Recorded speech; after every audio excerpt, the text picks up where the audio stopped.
What's going on? It's Justeeni here, and today we've got some more Guess the Elo. We've got some Empress versus Hoderick on Tiny Lakes, baby. So based, or something. I don't know. But let's get right into things. So, opening seems fine. We go right in the middle. Find a ruin, which is interesting. We could consider early climbing. It's actually really good on Tiny Lakes, going for climbing early, because you can get Eye of God quite easily. But we'll see what happens. Of course, we're going to get Hunting first. And then probably get an Explorer, I would imagine. Yep, Explorer. Okay, this is just good so far. Like, 0 mistakes in the opening. Possibly getting the Lighthouse as well. Nice. And probably sending the 3rd Warrior back to get the other Lighthouse. Yes, and then making another Warrior isn't bad here either. I like all of this so far. So we're going to snag that quick level 3. And this seems like a pretty, even situation. We're making a lot of Warriors, which, again, isn't bad. We're probably going to transition that into archer spam, so having all these warriors already on the map is good, especially keeping them on force, because that's going to be, again, that's just going to be a good transition. Now, killing this, I don't know if I actually agree with. I think it would be better to move this warrior back, move the other one up and kill, because then this would survive and you could heal that 5 HP warrior over time. You're not pop capped, as far as I can tell, so yeah, there's not really any reason right now to sacrifice this warrior, especially since it does end on a forest. But yeah, we're gonna get archery ourselves. Leveling up here, I'm not sure about. I'd rather just get another archer, because then we're threatening to siege right off the bat, and we're just getting a lot of units. Because one important thing with these archer standoffs is you need to make sure the opponent does not get initiative, and if you have the chance to get the initiative, that is way, way more important than economy. Economy can pretty much always wait when you are archer spamming. So, especially since we're getting a workshop, or we're getting an explorer, that's only plus 1 star per turn, so you have an opportunity cost of 1 star if you get the archer. So it's as if the archer costed 4 stars, which I would be willing to pay 6 stars for an archer here. That's how important getting these archers early on is. And also I might have waited until we got climbing for the Explorer, kind of for reasons I mentioned earlier. It makes it easier to get Eye of God because of that. Yeah, these 1-tile strips, very easy for a mountain to get in the way. And now we just miss out on Eye of God completely because we weren't patient. Which really sucks, because, yeah, it's expensive to buy climbing, but we already have the ruin here. And keep in mind, that's to secure a monument. A full monument is definitely worth 7 stars, especially with the additional upsides of, walking onto this mountain that comes with it. So, definitely a missed opportunity. I don't think it's an easy one to see. You need a lot of experience with tiny maps. But, yeah, they also just kind of forgot to train an archer here. Again, they have the stars to make archers. Make the archers. They're so important. You need the unit number up. Especially right now, because now the opponent's going to start trying to take the initiative and put you in a tricky situation. But you are able to defend here by making units. But now the opponent's sitting pretty. They're stopping you from training units entirely in the city. And if they can get a numbers advantage on you, it won't matter if their eco is terrible, if they just can get more archers. And yeah, they're trying to trade. I actually don't know if it's better to trade or not as Hoderick. It's kind of complicated, because if you trade, that means you have to train more units, but also if you're up units, you want to trade because then allows you to stick a siege. So I guess it would depend on how easy it is to develop if you want to trade or not, or how easy you can get the siege here. I think what Hoderick is doing is fine. We get climbing from the ruin. And again, we should just train units. And while they can keep just shooting us here, it might be worth training units anyway, just because otherwise these won't have anything to shoot. And now they can just advance. But they don't. They back off, which I think is a big mistake, because allowing you to build up, you've got higher level cities, which means more population space. I don't know about leveling up this one first. I would level up this because this is currently pop capped and you can get an archer out of that. Again, it's all about the units. That's the primary focus. We are able to level this up anyway though, so I guess it's all fine in the end. I would have chopped a force to even just, again, get that warrior, get more units. I cannot state this enough. We had a star ruin, perfect. We can probably just get a giant with math somewhere. And that is a unit, so it's definitely worth getting if you can do it. It's going to be supported by archers. We just buy math right now. But we at least didn't do anything like really stupid. Like we could have definitely been making some more units. You know, we gave the opponent a little time to shine that they really shouldn't have had in this kind of position. But at this point we are just completely winning. And yeah, so in the end we kind of figured things out. This wasn't terrible gameplay. Like, some things definitely to work on, but I'd say this was like, I don't know, maybe like 1450. That's kind of the vibes I'm getting from. I don't know why 1450 specifically, but I feel like this is 1450 gameplay. So let's see. Okay, less than 1450, a little less than 1400 even, but I'm kind of close. I'm within 100. I'll go and cut to the next game. Ooh, big map. Huge Pangea. Ooh, my beloved. Omaji Mirror. Oh my goodness. I've not seen one of these in a good while. I have not played one of these in a good while either. This used to be one of my favorites. But yeah, we're gonna see this in action. So far so good. Org recap. I can't really complain about any of this opening so far. Star Ruins is huge. Getting roads immediately is a blunder, just flat out. Don't get roads here. It costs 8 stars, so it basically completely nullifies your resource ruins. I mean, it's as if you got a roads ruin instead, but then an extra 2 star. Okay, but like the point is, instead of getting roads, upgrade your cities and train some units, because you end up with 14 stars. That is enough to upgrade your cities for 8 stars and then train 2 riders for 6. That's like the dream scenario here. You get a really fast eco. You can get an explorer on the city to just absolutely take off, and then you can just get roads pre-cap on your next city anyway, because you will be sitting with 6 star per turn. Yeah, 6 star per turn. So you will have no problems like spamming units and then getting roads next city. Like, roads right now is terrible. Like, yes, we want to get roads anyway, but it sets us back so much compared to what we could have had. Of course, we meet the opponent anyway to kind of make up for that. But again, we're not going to be using roads for a bit because roads are pricey. Like, we're going to get them, like, we would have gotten them pre-C3 anyway, and yeah, we can connect them, but like, we could have just gotten roads later and it would have been the same effect, basically. Like, we weren't in any way like pressured to get roads the turn that they got roads. It was kind of a snap decision that just kind of set us back a little, and that's all it did. Yeah, the siege is actually pretty nice for us because we can take advantage of those bounces, so very nice there. And then right here, definitely train 2 riders.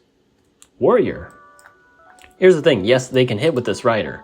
However, if they hit with this rider, and that's why you want to train a rider, because it seems really like unintuitive, like, oh, they can hit it, but they want to go on this village. If we make a rider, they're gonna have a hard time getting on this village now because we can attack them. And if they attack us, they don't get the village. So you kind of put their rider in a bit of a sticky situation. And yeah, now you just make their decision easy when you train the warrior. Just like, yeah, of course they're gonna take the village now. Like, why, what else would they do here? Leveling up like this is fine. Not really worth going for either connection at the moment. We're quite a ways from Grand Bazaar, so snagging the fruit and snagging the fruit on the capital will in the long term be worth it. Whoa, they placed a lot of roads here. That's pretty not good for them. I would definitely make another warrior here just to help secure this, because we might have issues. Yeah, and we will have issues actually. So we did get a resource ruin early on, but now things are a little sketchy. Of course we get bailed out by the second resource ruin. Okay, so at this point you want to spam a bunch of units and then you will have no problem affording farming pre-cap. Of course, you want the units first. You don't need to buy farming right now. Yes, if you buy farming right now, you can level up stuff, but if you level up stuff you get 3-star per turn, but you leave yourself with only 4 stars. And yes, it's 3-star per turn because you're gonna level up this. And then you snag a workshop. So yeah, 3-star per turn. I didn't misspeak or anything. But you'll only have 4 stars left in your pocket. Not enough to actually train anything. And with the pressure you're dealing with, it is far more important to get those units out. It kind of sounds like what I was saying last game, but it's with riders instead of archers. Units are still important. And yeah, sure enough, they just train units. But they train one less unit because they already bought farming. Which kind of sucks. This Vet Sword also, by the way, is going to be absolutely insane. It tends to be very good in these matchups. So let's see what happens here. Oh yeah, also they buffed farming and they forgot to upgrade that, which kind of sucks. Like, that could have been a justification, like, oh, I'm not going to train this rider, but I am going to do that. But they didn't even do that, which was kind of unfortunate. And whoa, what are we doing with this? We're not blocking anything. They can just kick us off. We're not snazzy. We're not snazzy. Unfortunately, you're not that guy. You're not forcing climbing out. You're not doing anything like that. They're even going to do it like this, which is actually kind of smart. Keeping this 2 HP rider here. If you want to kick it off, you can. It only costs 3 roads. Or actually, it might be even more than 3 roads. Because that's 1. Oh yeah, 4 roads. Yeah, if you want to pay 4 roads to kick that off. Like, the opponent's just saying, be my guest. And yeah, the opponent's playing this really well. Do I know the opponent? No, I don't. But they're playing it really well. And I mean, we're buying the right techs. I mean, our position is still surprisingly good. That is the result of getting not 1 but 2 resource runes and a vet sword exactly where we need it. Got a workshop up there, which is fine. You do need more eco. And we're probably gonna be able to get... When can we get Grand Bazaar? Because that's always something you need to keep in mind. So you can place 2 roads, and then that puts you 1 away, so then you just connect like here. These are good roads anyway. You want to road your sword to the city. So that's only 4 roads. That's very affordable, actually. So I would say just get Grand Bazaar this turn. Because then you also place the monument on your capital for the immediate giant, and then you can place another monument somewhere else. Or maybe you can save the monument because you have a farm, so you just place a Grand Bazaar somewhere else, then connect all of your other cities later to get the giant. That's a play as well. I kind of like the immediate giant here just to get your eco going faster, but I think either kind of works depending on what you feel like doing. Like, whatever floats your boat, you know. But we're not going for the connection at all. We develop eco. Interesting, like we don't go for the connection, we develop eco instead, but we could have just developed eco by connecting, upgrading this twice, and it's the same result but better because we get our giant going sooner and we can slap down another monument. Like, getting 2 monuments on the board is going to help a lot with eco development, so I think that's the more optimal way to go about things. Because we even connected 2 of them, we just needed 6 stars to get 2 monuments, basically.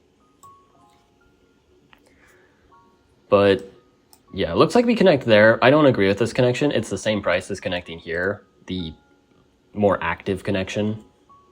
But they do use Grand Bazaar there, so yeah, Justeeni approved. Good play. And then we place Park of Fortune right here. Really good spot for Park of Fortune, I believe. Actually, does it work out? Let me see. If you border growth, yes, you have exactly enough population. Would this spot have been better? Because this was what I was eyeing up with the Park of Fortune placement. Because if you place this here, that's 3, then you've got 5, 7, 9, 10, just 1 short, except you're not because road connections for the 11. So you have exactly enough population there. And this is a just devastating giant. It is directly next to the city too. And it is dirt cheap to get the giant here off of Park of Fortune. It's so good. So I think that was the play instead. This is still fine, but even then, I think this is actually, this is still better. So it's not like the second best. This is like, I guess, the 3rd best spot for it. I think this is the 3rd best spot for it. Like, at least you get a giant. It's just the least efficient of the 3 options that do get a giant. Because this one gets a giant. It's 15 stars, or I guess 10 stars if you count the refund from the monument. So it's the cheapest giant, but not the most active giant, which is why I think this is better. And like you also level up the city 5 times compared to only thrice. But we're winning anyway. Who cares? Border growth, yeah, border growth actually good here because we need it for the giant. But that's also why this placement. Oh my goodness, wait, you denied income off that though. I wonder if that's actually like, if it makes this better, you cut those off. That's interesting. This is what I love about Polytopia sometimes. Like, is this actually the better play because of cutting off the roads and isolating these cities? As opposed to getting the giant to be more aggressive and pressure, this kind of like more constricting idea? Oh my goodness, that's so interesting. Again, that's why I love Polytopia. Like, what if I'm actually wrong and this is actually the best spot? I don't know. I still am a little unsure. Because I just like being able to immediately just have that payoff and just say, yeah, you have to deal with giant, have fun. And yeah, you could like use Gate of Power here to do the same thing in the long term. So I don't know. It's interesting to think about, at least. But, oh yeah, ELO. Yeah, let's guess the ELO. What's their ELO? It's definitely not really high ELO. They missed a lot of things, and they bought their techs way too soon. So, I might say, like 1,300? Maybe? I'm gonna say 1,350. Actually, 1,370. I know. Not ending with a 50, or like, not some fancy rounding. No. 1,370. We'll see. Okay, that is... Why'd you buy your text so early? What the heck? Threw me off. Hope you guys enjoyed. Like and sub. And have a good one.